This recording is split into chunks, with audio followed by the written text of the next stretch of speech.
नाज़रीन आदाब, खैर मकदम है आपका TAN न्यूज़ चैनल में। आइए नजरें डालते हैं आज की ताज़ा तरीन खबरों पर। तेलंगाना हुकूमत ने नए राशन कार्ड्स की इजराई के सिलसिले में तफसीली जायज़ा लेने के बाद यह फैसला किया कि शहरी और देही इलाकों के मुस्तहिक खानदानों को नए राशन कार्ड्स जारी किए जाएंगे। कांग्रेस के सीनियर लीडर व साबिक़ वज़ीर ख़ारजा नटवर सिंह का तवील अदालत के बाद हफ्ते की रात इंतकाल हो गया। उनकी उम्र 93 साल थी।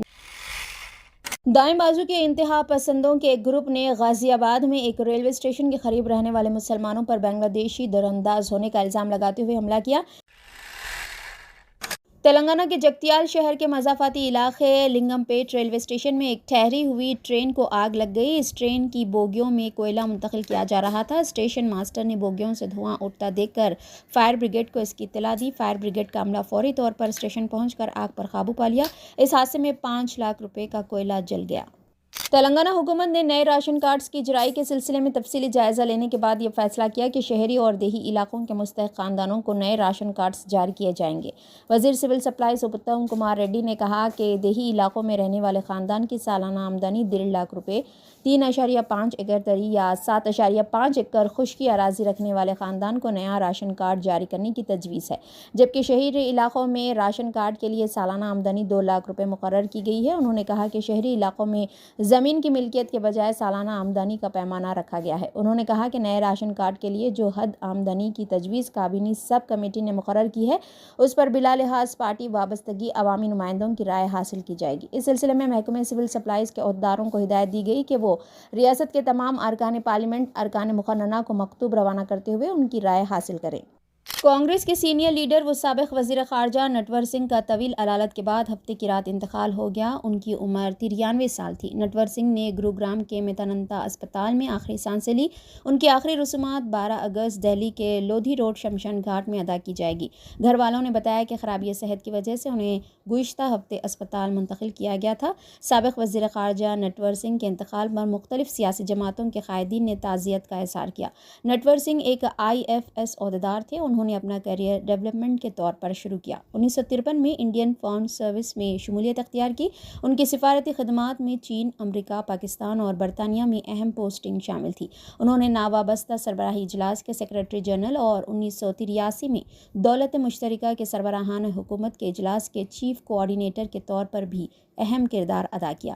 1984 में नटवर सिंह ने सिफारतकारी से सबगदोश हो गए और अमली सियासत में दाखिल होने इंडियन नेशनल कांग्रेस में शमूलियत अख्तियार की और लोकसभा में भरतपुर हलके से मुकाबला करते हुए कामयाबी हासिल की। उन्होंने 1989 तक मरकज़ी वज़ीर ममलिकत के तौर पर खिदमत अंजाम दी। 2004 में वज़ीर आज़म डॉक्टर मनमोहन सिंह की काबीना में वज़ीर ख़ारजा मुकर्रर हुए। दाएं बाजू के इंतहा पसंदों के एक ग्रुप ने गाजियाबाद में एक रेलवे स्टेशन के करीब रहने वाले मुसलमानों पर बांग्लादेशी दरअंदाज होने का इल्ज़ाम लगाते हुए हमला किया। यह हमला हिंदू रक्षा दल के अरकान ने किया, जिसमें कई मुसलमान जख्मी हुए और उनकी आर्ज़ी मकानात झोपड़ियाँ तबाह हो गई। यह हमला जो शाम 7:30 के करीब हुआ। इस हमले की क़यादत हिंदू रक्षा दल के सदर पंकी के नाम से मशहूर भूपेंद्र चौधरी ने की। वो और उनके तकरीबन 20 हामी झोंपड़ियों पर उतरे और वहाँ के रिहायशियों पर गैर कानूनी बांग्लादेशी तारकीन वतन होने का इल्ज़ाम लगाया। पुलिस के मुताबिक ग्रुप ने बांग्लादेश मुखालिफ नारे लगाए और उन्होंने मकानात में तोड़फोड़ की और रिहायशियों पर हमला किया, जिनमें ज़्यादातर मुसलमान थे। सब इंस्पेक्टर संजीव कुमार, जो करीब ही ड्यूटी पर थे, उन्होंने इत्तला दी कि वो अपनी टीम के साथ जाए वक़ू पर पहुंचे ताकि पंकी और उसके हामियों को बांग्लादेश मुखालिफ नारे लगाते हुए कुछ मुसलमानों के साथ बदसलूकी और हमला करते हुए पाया। संजीव कुमार ने अपनी शिकायत में कहा कि मैंने उन्हें समझाने की कोशिश की कि ये लोग बांग्लादेश से नहीं हैं, लेकिन वो इन्हें मारते रहे और उनके मकानात को नुकसान पहुंचाते रहे। गाजियाबाद के पुलिस कमिश्नर अजय कुमार मिश्रा ने तस्दीक की कि रिहायशी बांग्लादेशी शहरी नहीं थे। मिश्रा ने कहा कि झोंपड़ियों में रहने वाले शाहजहांपुर से हैं, बांग्लादेश से नहीं। मिश्रा ने मजीद कहा कि पुलिस मुजरिमों के खिलाफ कौमी सलामती एक्ट के तहत मुकदमा दर्ज करने पर गौर कर रही है। ACP अभिषेक श्रीवास्तव ने कहा कि मुलविस अफराद के खिलाफ कानूनी कार्रवाई की जाएगी। पंकी और 20 नामालूम अफराद के खिलाफ भारतीय नेता संस्था के तहत फसादात, रजाकाराना तौर पर चोट पहुंचाने और दीगर जराइम के इल्ज़ाम में FIR दर्ज की गई है। हफ्ते को पुलिस ने इस वाक़े की अहम मुलजिम पंकी को गिरफ्तार करते हुए सलाखों के पीछे डाल दिया। इन इल्ज़ामात में मजहबी जज्बात को मुश्तइल करने के लिए जानबूझकर कार्रवाइयाँ भी शामिल हैं, क्योंकि मुतासरीन को उनकी मुस्लिम शिनाख्त की वजह से निशाना बनाया गया था।